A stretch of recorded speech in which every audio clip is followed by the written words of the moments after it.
बाबूजी चाय ली। एकर कोनो जरूरत नहीं है, उठा के लेके जो। पहले हम इनकरा से अपन काम के बात करब, ओकरे बाद चाय नाश्ता करही अपन बाप के। उठाओ।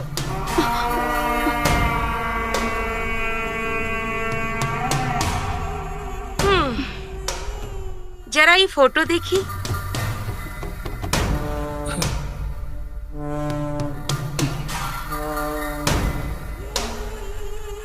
ये लड़की के है और ये फोटो हमरा काहे दिखा रहल बनी? ई लड़की से हम अपन बेटा दीपक के दोसर बियाह करावल चाहतनी। 10 लाख रुपया दहेज में देवे खातिर तैयार बा लोग। अब तू लोग एगो काम करा, अपन बोरिया बिस्तर उठावा और एजा से चलते बना। समधिन जी, ई का बोला तनी? हाँ, कान में कोनो दिक्कत बा का? सुनाई नहीं के देत? हम अपन बेटा के शादी करावल चाहतनी। समधिन जी, ऐसा मत करी, हमर बेटी की जिंदगी बर्बाद हो जाए। कितना मुश्किल से पाई पाई जोड़ के हम अपन बेटी के हाथ पीला केले बनी। अगर रउआ ओकरा के घर से निकाल दे तो हम कहीं मुंह दिखावे लायक ना रह जाए। लोग ओकरा पे कीचड़ उछाली, तरह तरह के लांछन लगाई, हमर बेटी में नुक्स निकाले लगी हसन। हम सहन ना कर पाए समधिन जी। अरे तो हम का करी? और हमरे सामने ऐसा भिखारी की तरह मत गिड़गिड़ावा। देखा, बात तो साफ बा, अगर समाज में अपन इज्जत बचावे के बा तो जोन 10 लाख दहेज में मिले वाला बा वो तू दे दा, तो हम अपन बेटा के शादी भी ना कराई और तोहर बेटी के महारानी बना के रखब। पर इतना पैसा हम कहाँ से इंतजाम कर पाई? 2 साल पहले तो 10 लाख रुपया दहेज देनी है और 5 लाख रुपया के सामान। भीख मांगा, चोरी करा, डकैती डाला, मगर हमके 10 लाख रुपया दहेज के चाहिए, वरना तो हर बेटी की जियल मुहाल कर दे।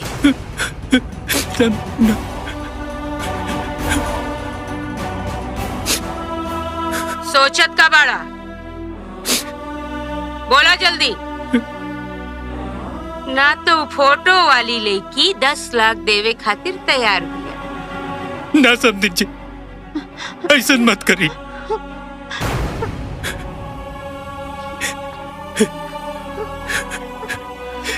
हम पैसे के इंतजाम कर।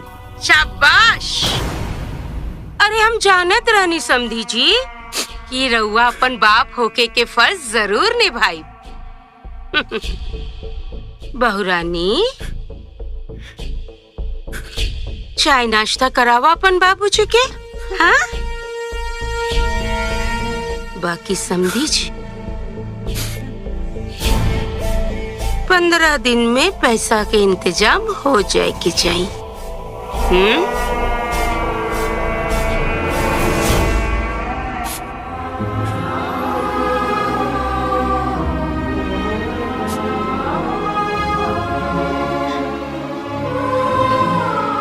हमार तकलीफ के आग, हमार सुख चैन सबके जला के खाक कर देलस। ऐसा बात नहीं के बेटी,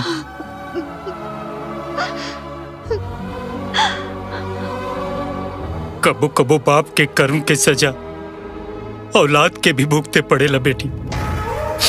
तू हमार चिंता मत कर बेटी, हम अपन सुख चैन बेच के भी तुर जीवन में खुशी के सितारा भर दे। कहे कि तू हमार बेटी ना, लाडली हो लाडली। हम तोरा के तकलीफ में ना देख सके नी बेटा। अरे तोर घर बसावे खातिर दहेज तो का हम अपन खून के कतरा कतरा बहा सकेनी। तू बिल्कुल चिंता मत करिए बेटा, हम पैसा के इंतजाम कर लें। पर तू अपन ख्याल रखिए बेटा।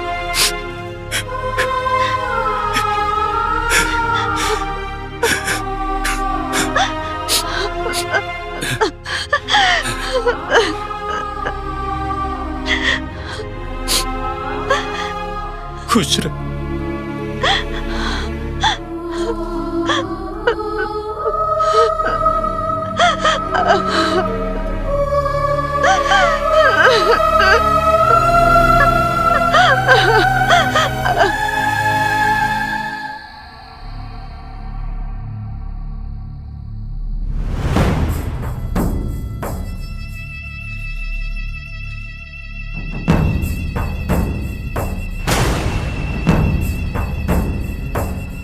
साले हरामजादी उल्टा मरद घर से बाहर बा और ई यहाँ फोप काटत बिया। आज करके बतावे के पड़ी मरद के का रुतबा होके चाहिए।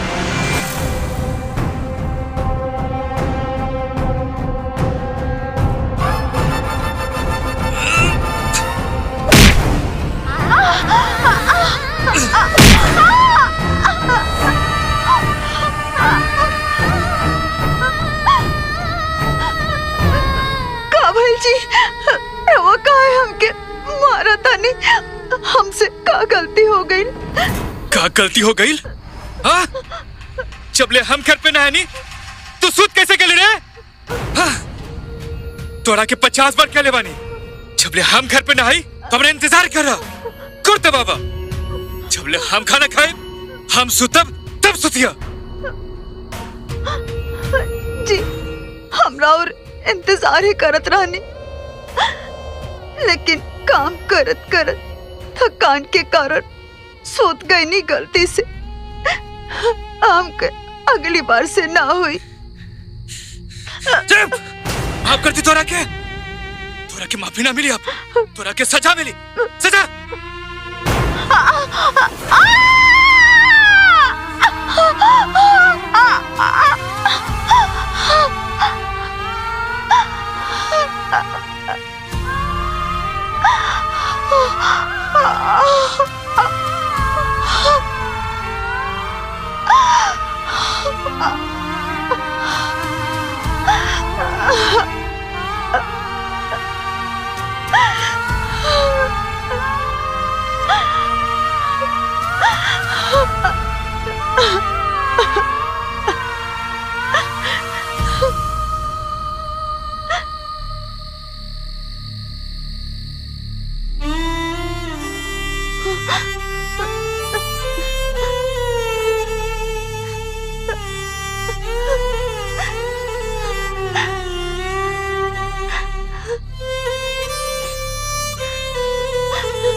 आधा रात के हल्दी काहे लगावल जाता?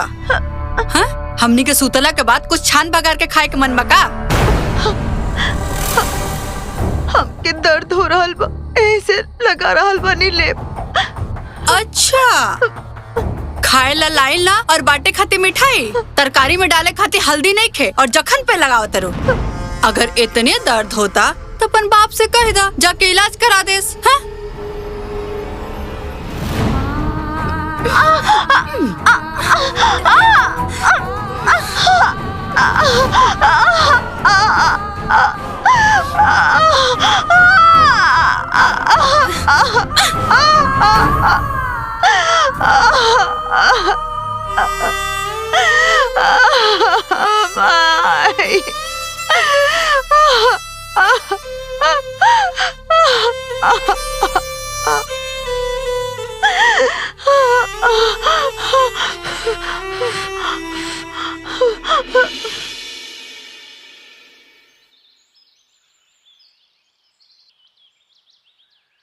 हाँ हाँ जी फरमाइए। अरे मैं वकील हजारी प्रसाद द्विवेदी बोला तानी। हाँ अरे यार 1 मिनट रुको। हाँ नहीं तुमको नहीं बोल रहा हूँ। हाँ बोलो। हाँ अरे तुम्हारा काम हो जाएगा, मैं तुम्हारा केस लड़ूंगा और जीतूंगा भी। लेकिन ओकरे पहले 1.5 लाख रुपया हमारे अकाउंट में आ जाए के चाहिए। हाँ, अरे भाई 1 मिनट। हाँ, तो मैं क्या बोल रहा था कि 1.5 लाख रुपया आ जाए तो केस जरूर जीतब। का बकरी का अंडा? अरे भूतनी के, तोहरा के हम बकरी का अंडा ढूंढे वाला वकील लौकता नहीं। अरे रख फोन। अरे देख, तोर अंडा हम ऐसा फोड़ब ना कि जिंदगी भर अपन अंडा ढूंढते रह जेबे। हाँ रख। अरे भाई हम श्राद्ध करावे वाला पंडित ना, अरे भाई हम वकील बोला तानी, कौनो श्राद्ध करावे वाला पंडित ना। रखा फोन। प्रणाम फूफा जी। खुश रह। का बात बा फोन पे फोन आवता? भौजी प्रणाम। खुश रही, बैठी। अरे का बताए बिटिया, 25 लाख रुपया देके एगो वकील का चैम्बर लेनी, लेकिन आज तक एको केस ना भेटाइल।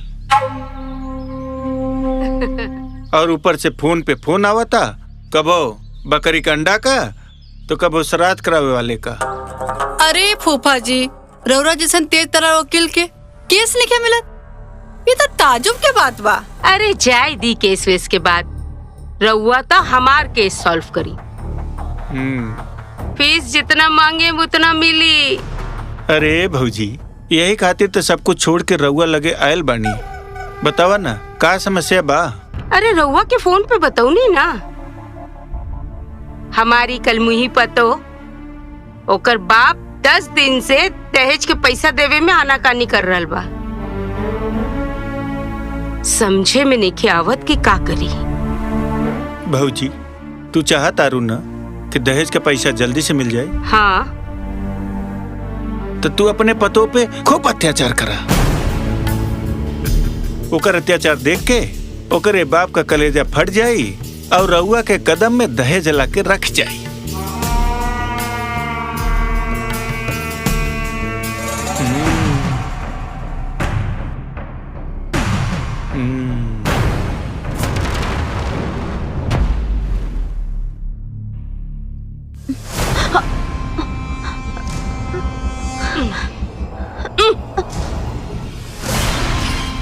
सुन, तोरा के खाना चाहिए? हाँ माई। जब तक तोर बाप 10 लाख रुपया ना दी तब तक ना खाना मिली ना पानी। 2 रोटी दे दो माई, 2 रोटी दे दो, बहुत भूख लागल बा।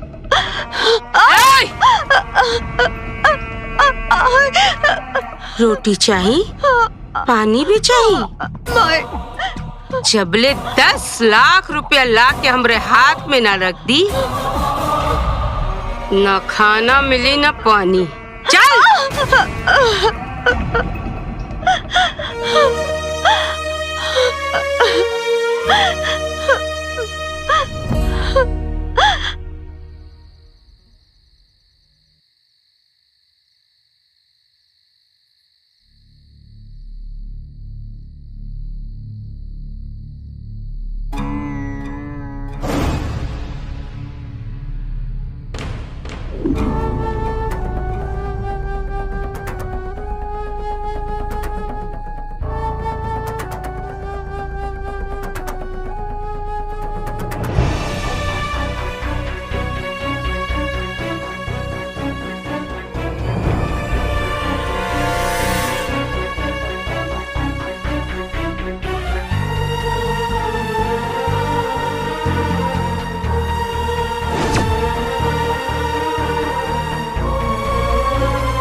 कुछो कहा, खाना खैला के बाद जबले 4 गिलास दूध ना पी ली ना, मिजाज एकदम छनछना जाला। ठीक कहा तारू। ऐसे हमारा खैले के बाद जब तक 2-4 गो सेब ना खाई लई, हमारो खाना हजम ना होला। यही से हम अपने घर के फ्रिज में फल फ्रूट भर के रखे नी। बढ़िया।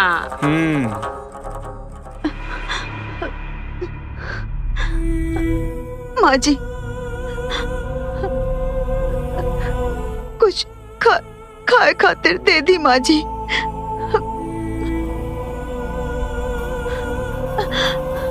दो दिन से हम कुछ नहीं की खैनी है।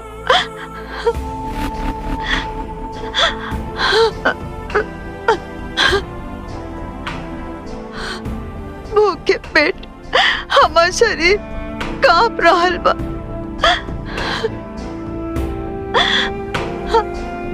हाथ जोड़ा तानी माँ जी, कुछ दे दी खातिर, ना तो हम मर जाए। अच्छा, तोरा के बहुत भूख लागल बा और तू मर जीबू।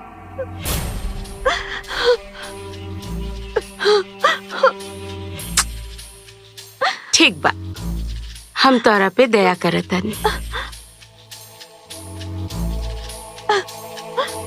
और तू लोग के का ख्याल बा? हाँ माई, दे दे एक टाइम के खाना। ठीक बा, ले दूध डाल दे।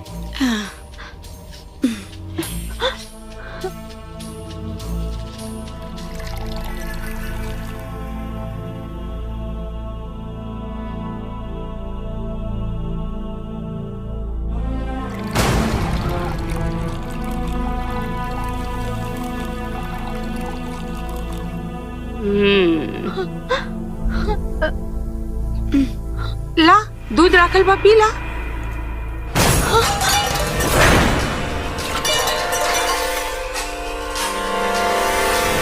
जबले तोर बाप वादा के मुताबिक 10 लाख रुपया ना दी ना, तू बिगर खैले मर जो, हमरा के कौनो फर्क ना पड़ी।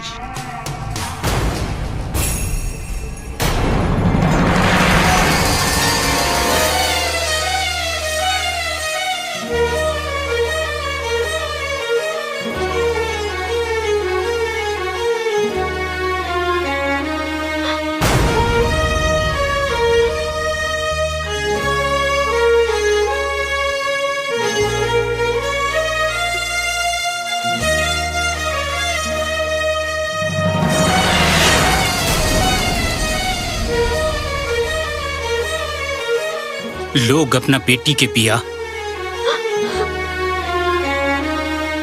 कितना मुश्किल से दहेज दे के करेला।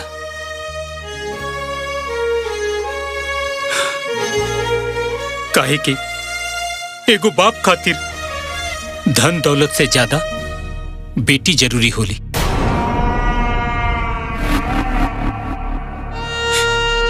बाप अपना बेटी के पाल पोस के बड़ा करेला, सीना से लगा के रखेला। काहे कि बाप खातिर बेटी गुरूर होली।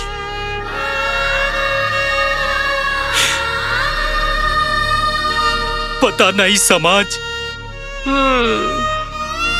काहे ई नियम बनोले बाकी बेटी पराया धन होली, ओकरा शादी करके दूसरा के घर जाए पड़ेला।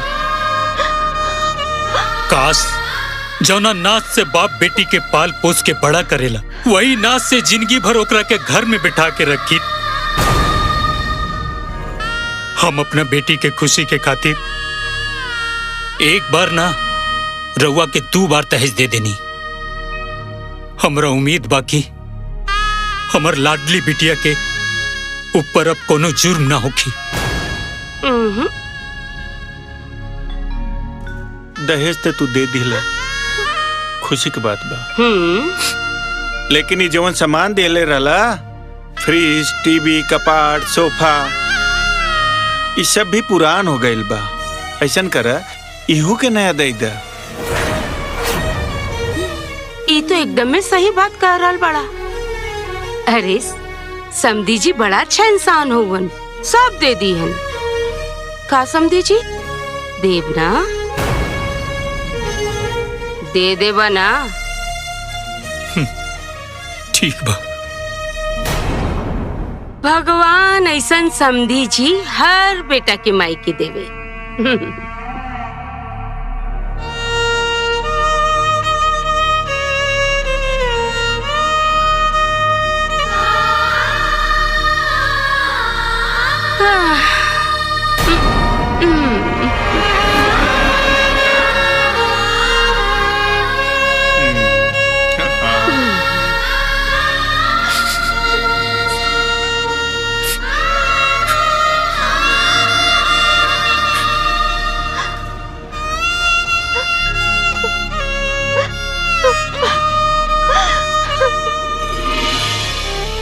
आज पता चलल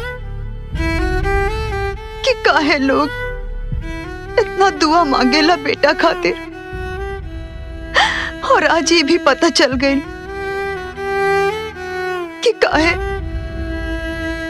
लोग इतना मायूस हो जाले जब बेटी हो खेली। सच तो यह कि बेटी एक अभिशाप है। ये दुनिया तो झूठ मूठ के दुर्गा, लक्ष्मी, सरस्वती और छठी माई के पूजा करेले, सब दिखावा हा। अरे सच तो यह कि बेटी एगो बोझ है जो पैदा होते ही बाप के चेहरे से मुस्कान छीन लेवेले। काश हम एगो बेटा पैदा हुई तो आप सबके इतना परेशानी ना झेले के पड़त। लोग एकदम सही कहेलन कि बेटी पैदा होते ही मार देवे के चाहिए। फिर रउआ हमके काहे जिंदा रखनी बाबूजी? बेटी ना तो मायके के होली ना ही ससुराल के। बेटी तो बस बाप के कंधे के एगो बोझ होली। ना बेटी, बेटी बाप खातिर बोझ ना होली। बेटी तो बाप खातिर परी होली। बेटी खातिर बाप अपन सब कुछ खुशी खुशी निछावर कर सकेला। तू चिंता मत कर बेटा, भगवान तोर जिंदगी के जरूर खुशहाल बनाइए। तू अपन ख्याल रखिए। बेटी हमने का कबो याद आई तो ऊपर देख लिया, समझिए कि तुम्हार माई बाबू तेरे साथ है बाटा। तुम चिंता मत करियो बेटी। हाँ बेटी, अपन ख्याल रखिए। और हाँ, कबो हिम्मत मत हारिए। खुश रह।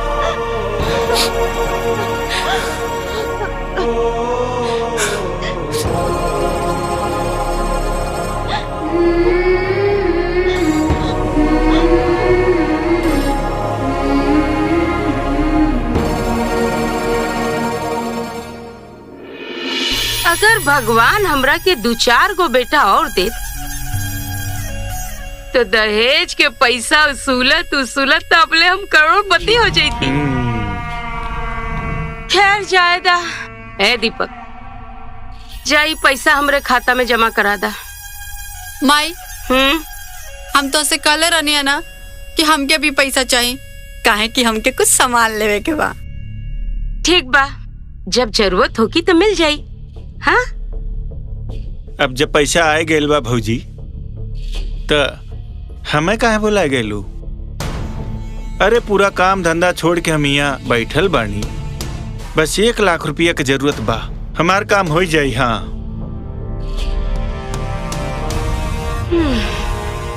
दीपक,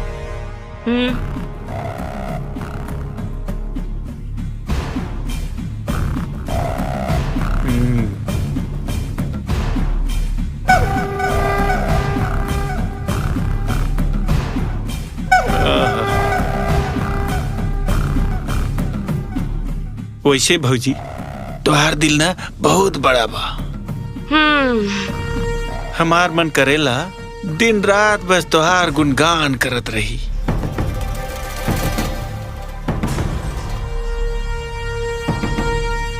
ठीक बा माई, हम पैसा के बैंक में जमा करा के बतानी।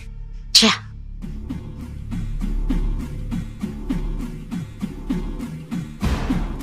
बुढ़िया बुढ़िया दहेज हमारा नाम पे ले बता रहे और पैसा तोहरा खाता में जमा हुई। अभी पैसा के हम विलायती शराब पिए, विलायती शराब।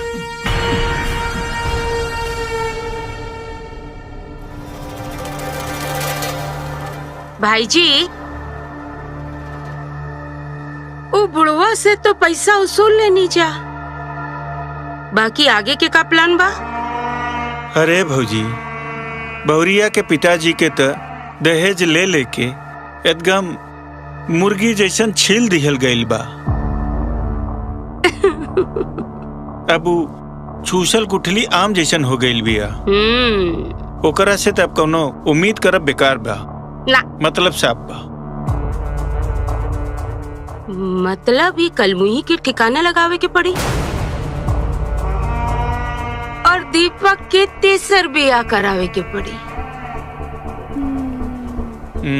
तो ठीक बा, शिकार ढूंढल जाओ। छी, तू लोग जैसन घटिया और नीच आदमी हम आज तक ना देखनी। दहेज के लालच में तू लोग इंसानियत भुला गए।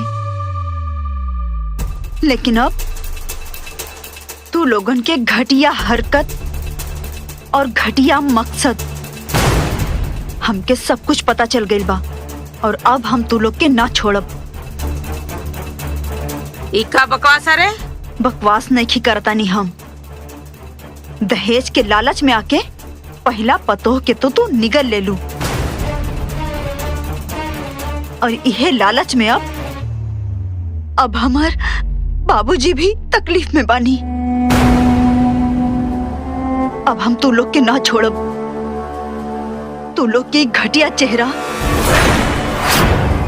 हम पूरा दुनिया के बताई। और अम्मा जी, राउर पाप के घड़ा भर चुकल बा। अब हम चीख चीख के ही बताई कि औरत के भेष में तू एगो नागिन बाड़ी।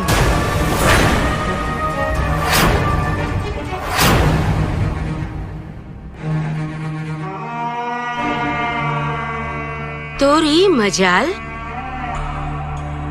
तू हमरा के नागिन बोलबे?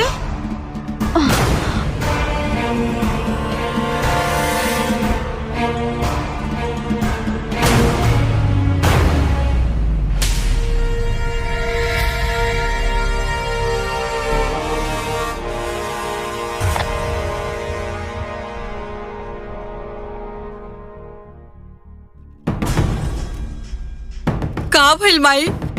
भाभी हमनी के मारे से पहले ही मर गेली का? हाँ?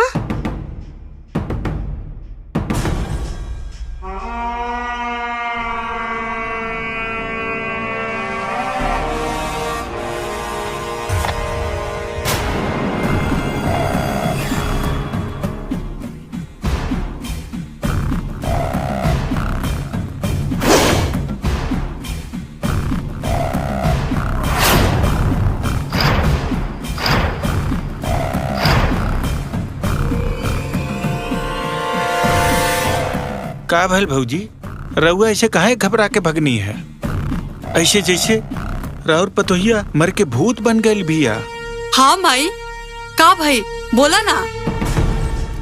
निर्मला के पांव भारी बा, उ माई बने वाली बाड़ी। माई फिर का करल जी? भाभी के जब तक बच्चा ना होई तब तक हमनी के ना मार सके नहीं जा। ओकर नौबती हम ना आवे दे। वो अपन बच्चा जनी और हमरे घर के कब्जा करी, उससे पहले ही हम ओकरा के परलोकवासी बना दे।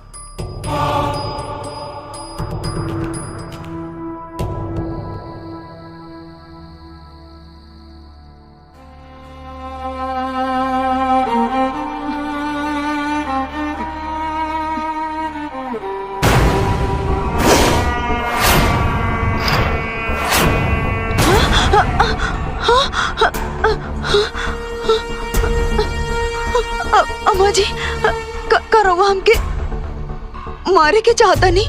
ना ना ना ना ना ना, हम तोरा के मारे नहीं खिंचाता रे। बाकी वो कहा है ना, धरती पे तो समय पूरा हो गइल बा। अब सीधा ऊपर जो और जाके आराम कर। ना अम्मा जी, हमार पेट में राउर पोता पल रहल बा, ई घर के वारिस पल रहल बा। हमके मत मारी, कम से कम अपन पोता के लाज रखी अम्मा जी। हे! ना हमरा के तोर कोनो पोता होता चाहिए और ना तू। तोरा के तो मरे के पड़ी, और ते ना मरबे तो हमार घर के तीसरा अध्याय कैसे शुरू हुई? हाँ दीपक,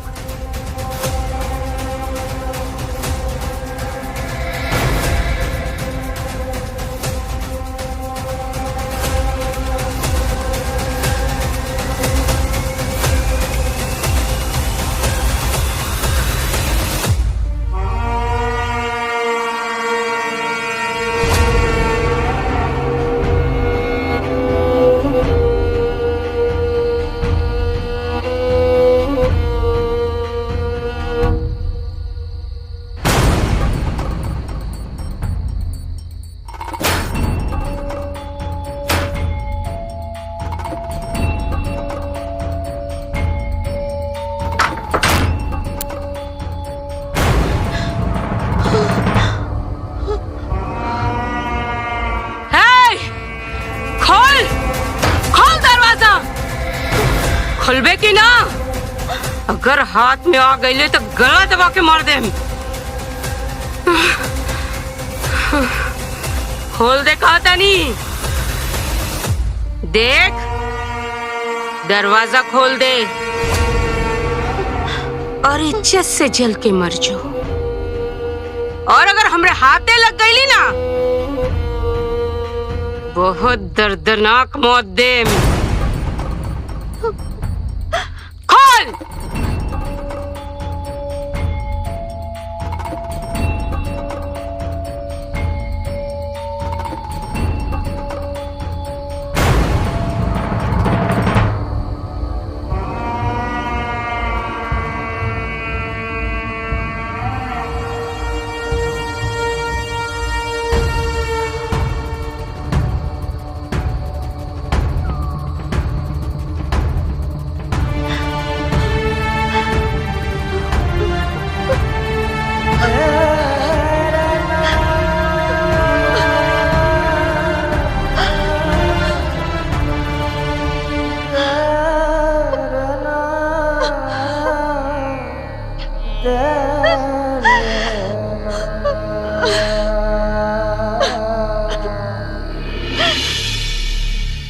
माई, हमनी के सूते जाते हैं जा, कहीं वो भाभी भाग गई तो? अरे वो कैसे भागी? तोर फुप्पा जी पहरा पे बैठल बाड़े ना, ऐसे कैसे चल जाई?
अरे आयरन हो गल का?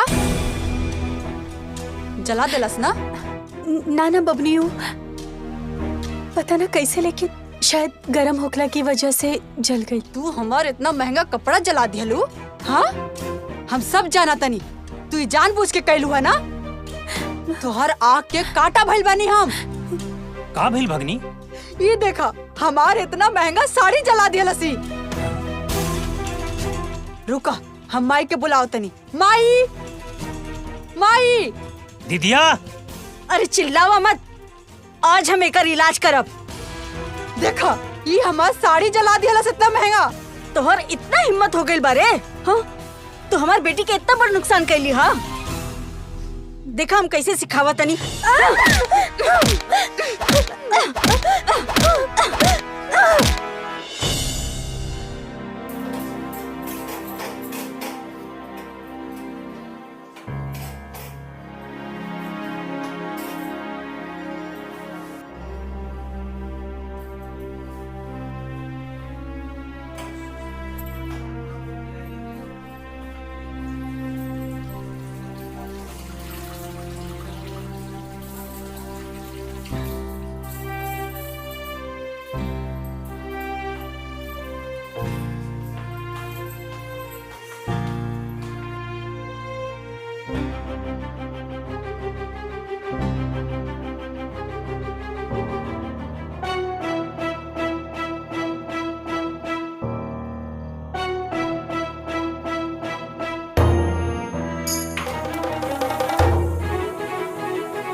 जगह करे तारी रे। अरे माई, हम तो आराम से सुतर रहनिया। अब फिर अजीब तरीका के दुर्गंध आवे लागल हमके। दुर्गंध? कुछ महकत नहीं के कम आई तोहरा के?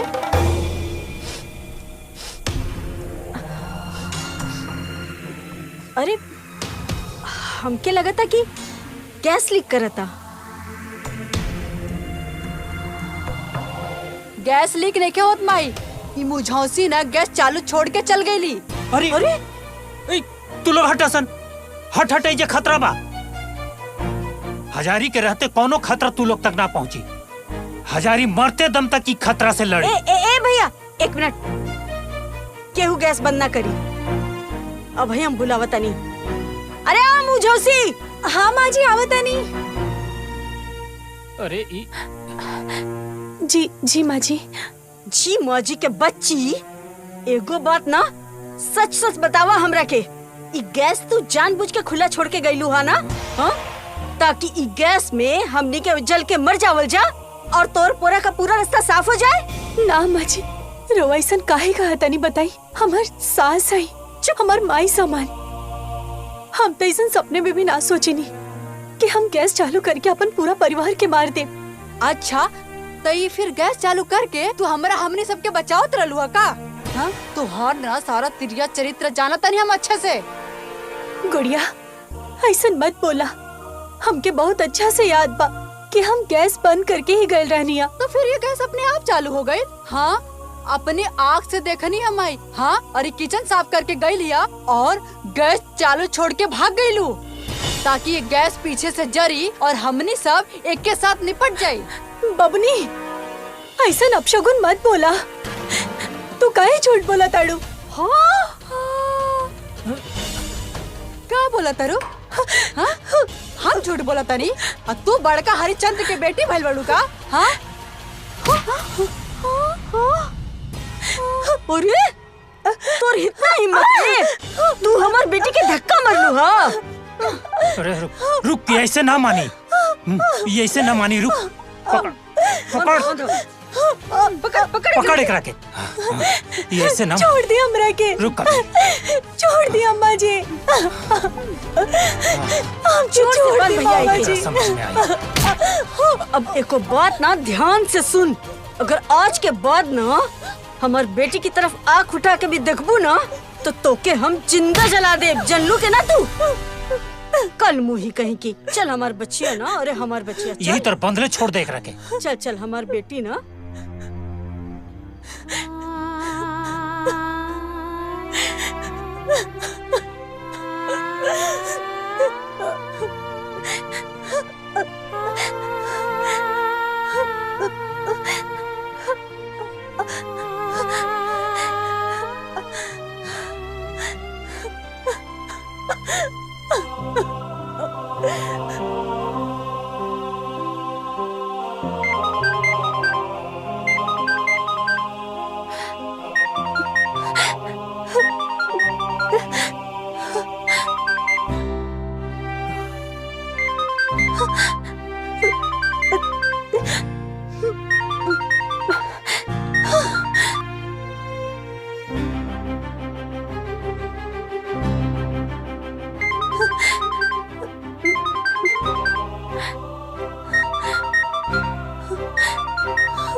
ये फोन काहे नहीं उठाव दिया?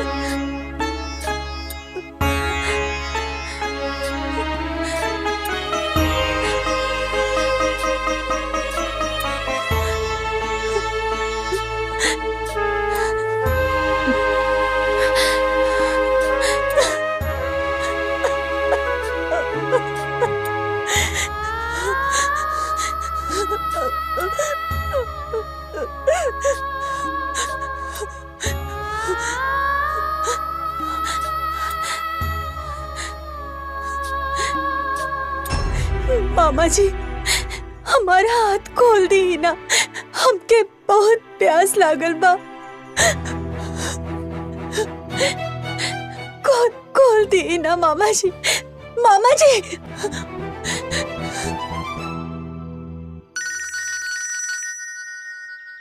केकर बारे? भैया के फोन आवता माई। ओह हाँ, हेलो। भाई प्रणाम। खुश रहा। कविता तो ठीक बाड़ी नु? कब से ओकरा फोन लगा रहल बानी, वो फोने न उठौलस। सब ठीक ठाक बानू माई? वाह बेटा वाह, तू आज साबित कर देला ना कि बिया भइला के बाद ना बेटा माई के ना रह जाला। अरे फोन कइके एक बार माई के बारे में ना पूछ सकत रहला हा? तुरंते कहता कि मेहरारू कैसन बिया। हमके तो अफसोस होता कि तोहरा नियन मेहर मोगा के हम जन्म देनी। पहले फोन करत रहला तो पूछत रहला ए माई कैसन बाड़ी, तोर तबीयत कैसन बा। अब सीधे खाली मेहरारू के बारे में। अरे जो नालायक कहीं का फोन करके मेहरारू के बारे में पूछता रे। एकदम मेहर मोगा हो गइल बाड़े तू। अरे माई का बोला तारू, कैसन बात करत तारू तू? हम तो से बतिया न करब, रख फोन। अरे माई, हमार लड़की के बाल एकदम राजकुमारी नियन लागेला।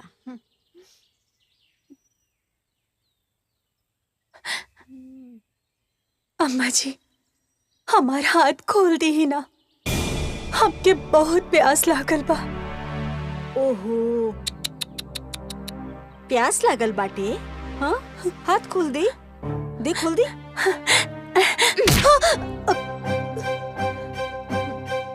बड़ी अली हाथ खुलाए वाली। हाथ खुलावे के बाना तो चुपचाप ना पहले हमार बेटी के पैर में गिर के नाक रगड़ के माफी मांग, तो हाथ खोल दे। ताकत का बड़ी रे, कहनी है ना माफी मांग, जरा फुर्ती से।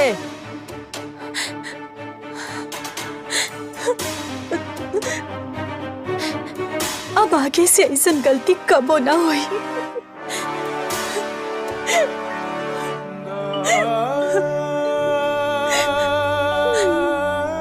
ठीक बा, अब जो यहाँ से और आइंदा से ना अपना हद में रहिए, वरना पिए के लायक ना छोड़ो।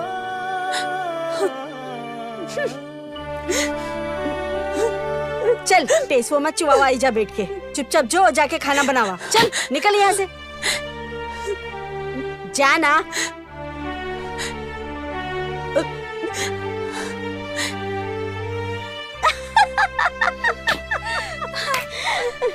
प्यास लगल वो।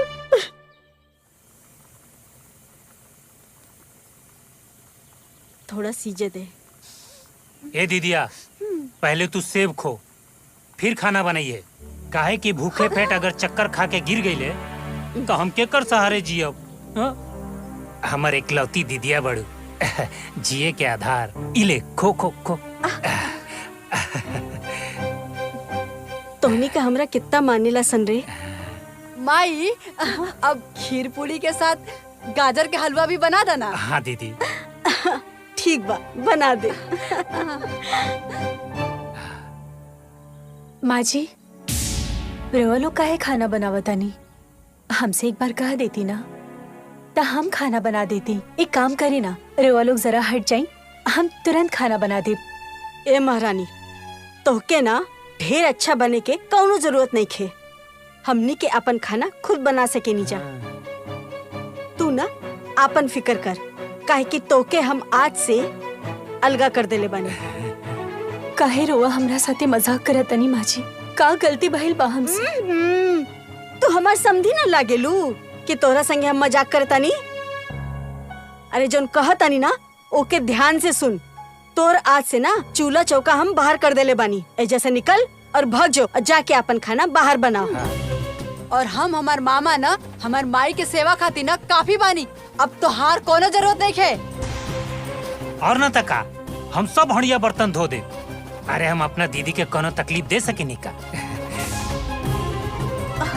वो सब तो ठीक बा भैया, बाकी ई मनूज के एजे से हटाओ। ई रही ना तो हमार सब खाना खराब हो जाई। भगाओ एके। अरे जो ना एजा से ना सुन ले, चल निकल। ना जाए, रुको। हाँ जो खींच के बाहर निकाल दे। हाँ गुड़िया एके सीधा कर दे। बबली चल चल।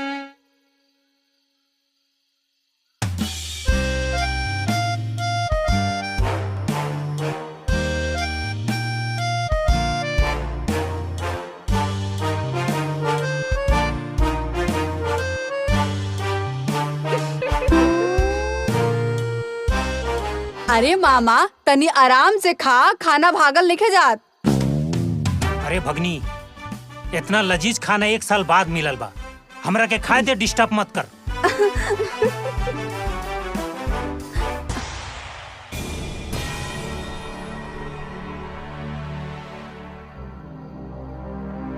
ये कुल बन्नी फिर से आके खड़ा हो गई। भगावा सा नहीं जैसे। कहाँ गलती हो गई हमसे? अगर हमसे कोनो भी गलती हो गई, हम हाथ जोड़ के माफी मांगे तनी। रवा का हफ्ता हम पैर भी पड़ ले, लेकिन हमरा साथे ऐसा फर्क मत करी अम्मा जी। ना तो उनका के पता चली तो उनके बहुत दुख हुई। सिर्फ इतना ही ना, वो हमसे हमेशा कहत रहनी कि हमार माई और बहन के ख्याल रखिया। ए चुप कर। यहाँ खड़ा होके ना ढेर इमोशनल ड्रामा मत कर, जल्दी के नहीं। तो के हम एक बार कह चुकनी ना कि हम तो के ई घर से अलगा कर चुकल बानी। अब के का सोचेला के ना सोचेला ना, ओसे हमके कुछो फर्क ना पड़ेला। अलगा कर देनी मतलब कर देनी। निकल यहाँ से। हाँ ना, तू देखत बाड़ू ना माई, तोहरा से के तरह बतिया होतिया जैसे कुंदन भैया के पता लागी उनके कितना तकलीफ हुई। अरे वो कोनो श्रवण कुमार बने का, दिन भर मेहरारू के फोन करेले। अरे माई के हाल चाल के कब खबर लेवेले। अरे हमके तो अफसोस होता कि हम ऐसा मेहर मोगा के जन्म देनी। अरे खाना में नजर मत लगाओ, खाए दे। देख हम तो के ई घर से अलगा कर चुकल बानी, तो बेहतर होई ई घर से निकल और जाके अपन खाना अलगा बनावा। एक बात फिर से सुन ला, हमके ना तोर जरूरत बाटे और ना तोर मर्द के जरूरत बाटे। हमरा खातिर ना हमार बेटी और हमार भाई बहुत बड़ा सन। चल भागे जैसे। अरे खाए दा।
अरे खाना बना दिया, खाए की तैयारी करी।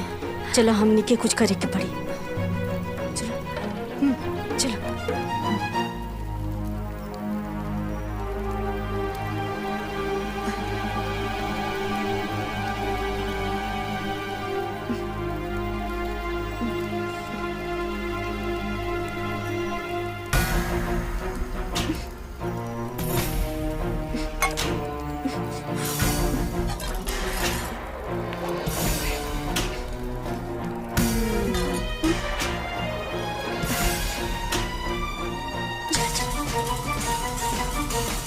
अरे माँ जी, अब रुआ भी खाएम का खाना निकाली हम।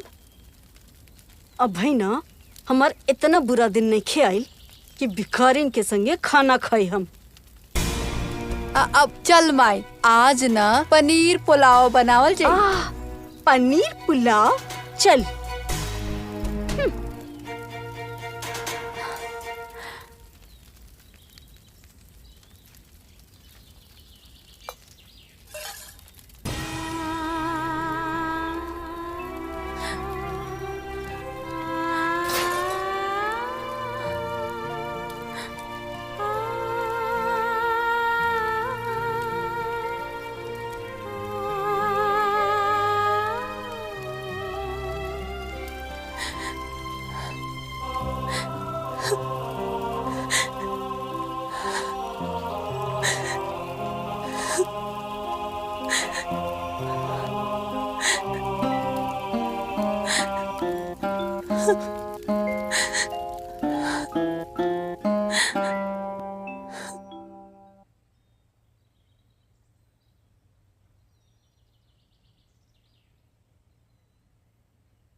ए दीदी, तू खाली बैठल ठीक ना लगेलू। ले सेब खो।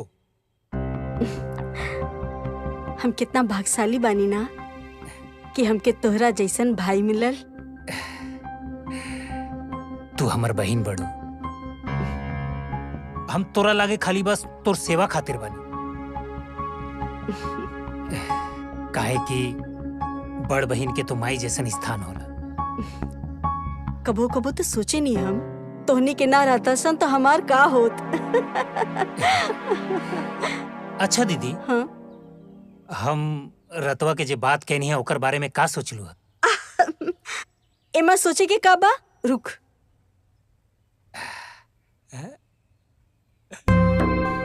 हाइला पूरा 2 लाख रुपया रख, खूब मन लगा के अपन बिजनेस कर, और भविष्य में भी कोनो जरूरत होखे तो निसंकोच होके मांग लिहा, समझिया मत।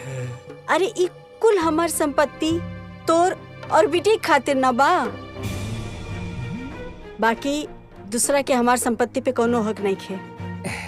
ए दीदी, कबो कबो लगेला ना कि दीदी के रूप में तू माई बड़ू।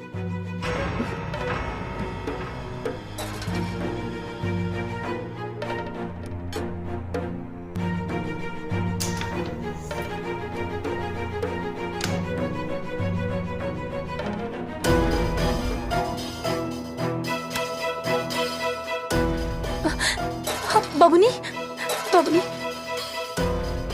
तोहर बाप के एजा कोनो जागीर नहीं खे। तोहर जौन मन करी वो तू करबू। ऐसन मत करी बबुनी। 2 दिन से हम कुछो नहीं खइले। तनी हमरा ऊपर रहम करी, दया करी। हमके बहुत भूख लागल है। हम भूख से मरल जातनी।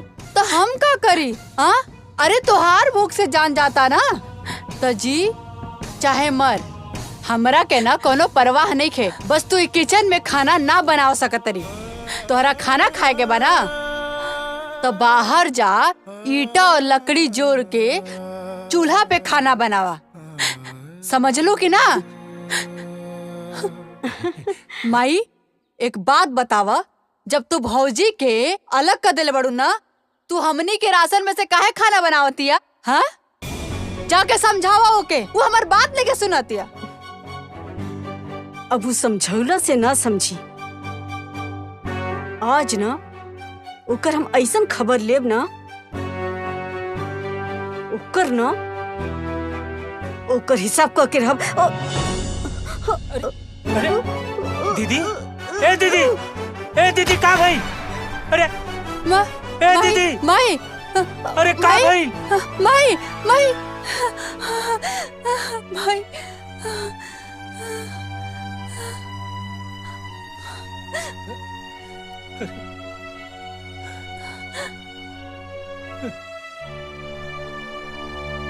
डॉक्टर साहब का भइल बा हमरा माई के? ये उठत काहे न की बाड़ी? तोहरा माई के पैरालिसिस हो गइल बा और ये शायद 2-3 महीना बाद ही उठ सकी हैं। माई, दीदी, देखा, तू लोग रोआ मत। इनकर विशेष ख्याल रखे की जरूरत बा। समय समय पर दवा देना है और साफ सफाई पे बहुत ज्यादा जरूरी बा ध्यान देवे के। भगवान चाहिए तो जल्दी ठीक हो जाई हैं। दीदिया अच्छा हम चलब, हमारे लिए और 2000 रुपया फीस दा।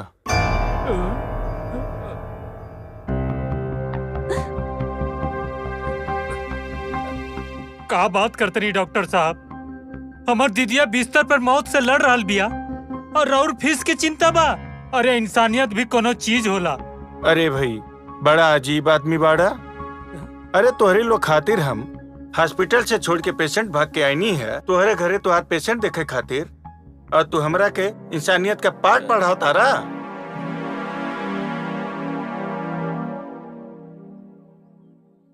लावा फीस लावा।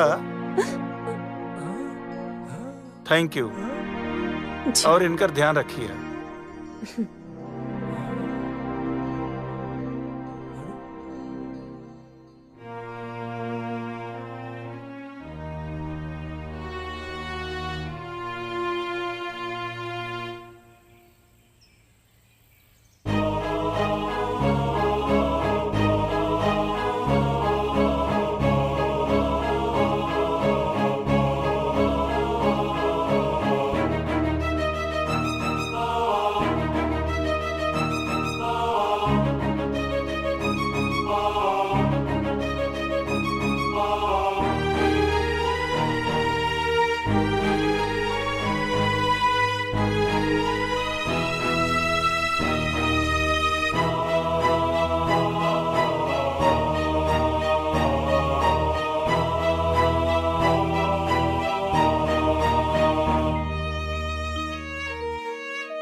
शांति से खाऊं नहीं के मिला ना, अब बहुत हो गई।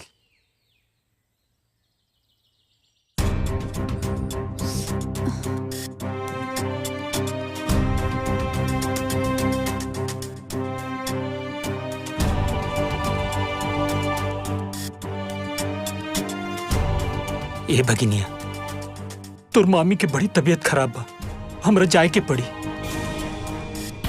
तू दीदी के ख्याल रखिए। ए मामा, हम माई के अकेले कैसे संभालब?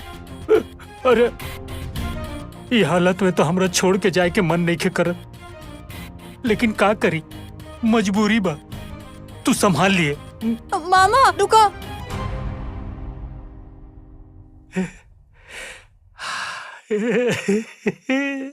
भाग हजारी भाग, अब हरियर पेड़ सुखा गई।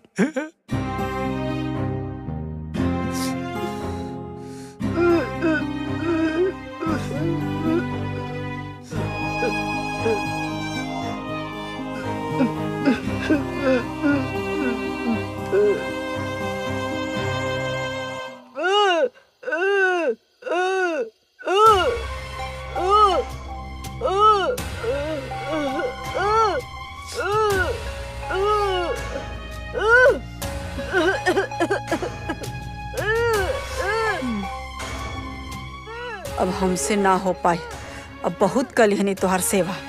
अब हमबू जातनी अपन ससुराल, अब तू अपन सेवा बहू से कराला। माई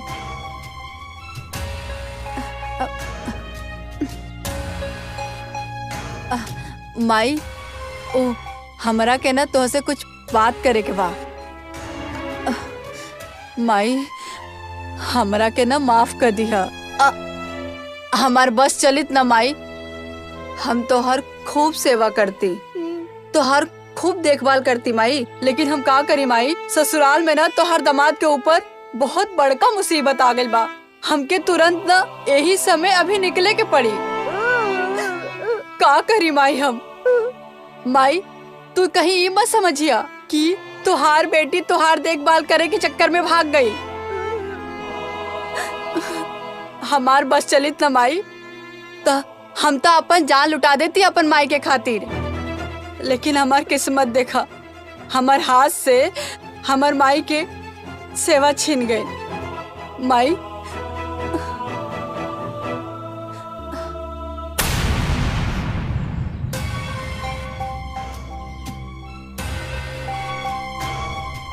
माई तू अपन ध्यान रखिया।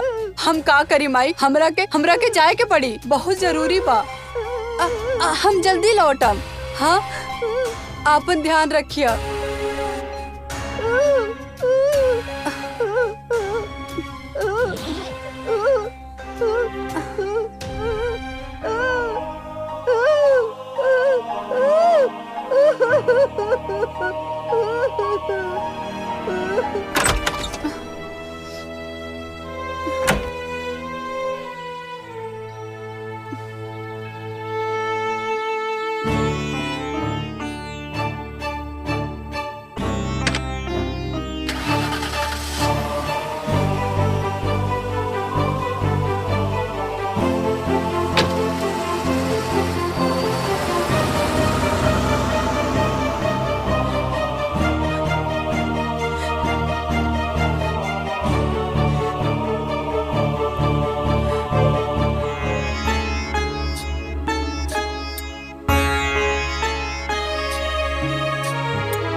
आखिर हम कौना हक से अपन पतोह से हम अपन सेवा करवाई? हम आखिर कौन नेक कर्म कैले बानी जो हम अपन पतोह से सेवा ली? हम कौना मुँह से ओकरा ऊपर अपन अधिकार जताई? हमार पाप माफी के लायक नहीं खे।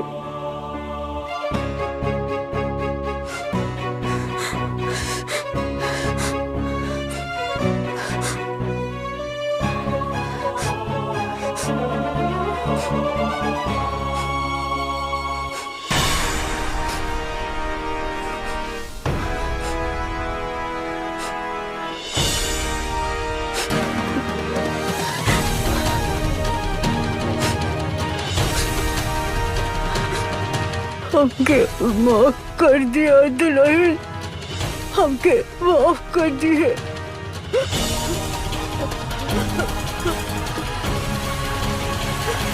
अम्मा जी ये रुआ का करा तनी अम्मा जी? ना दुल्हन, हमके हमके मर जाएगा। अरे हम तोहर से सेवा करवाए लायक नहीं थी। हम तोरा ऊपर कितना जुल्म कैली, हमरा कोनो हक नहीं खे तोरा से सेवा करवावे के। छोड़ दे हमरा। ना अम्मा जी, रहुआ ऐसा मत बोली अम्मा जी, ऐसा मत बोली। का गलत कहा तानी? तू देख ना, जी के आपन समझ के कलेजा से लगा के रखनी, उ तो हमके छोड़ के भाग गईल, हमार कोनो सेवा ना कैले। अजय के पर जिंदगी भर तकलीफ देनी, अत्याचार कैनी, कबो ना अपनैनी, उ हमार जिंदगी बचौलस। रहुआ हमार माई है, हमार सास है। राउर पूरा अधिकार बा अपन बच्ची के डांटे के, मारे के, दुगो बात सुनावे के। और हम जीवन में कबो भी राउर कोनो बात के अपना दिल से नहीं खे लगेले। ऐसे रो ऐसा कुछ मत सोचिए अम्मा जी, हम पूरा जिंदगी राउर सेवा करब। ना ना ना, तू ऐसे ना बोल। हमार जैसे पापिन के ना तो के सेवा ना करे के चाहिए, हमरा के मर जाए दा। ना अम्मा जी, हमार बात सुनी। अगर रोआ ऐसा जिद करब ना तो ठीक बा, हमू रोआ साथे जहर पी लेब।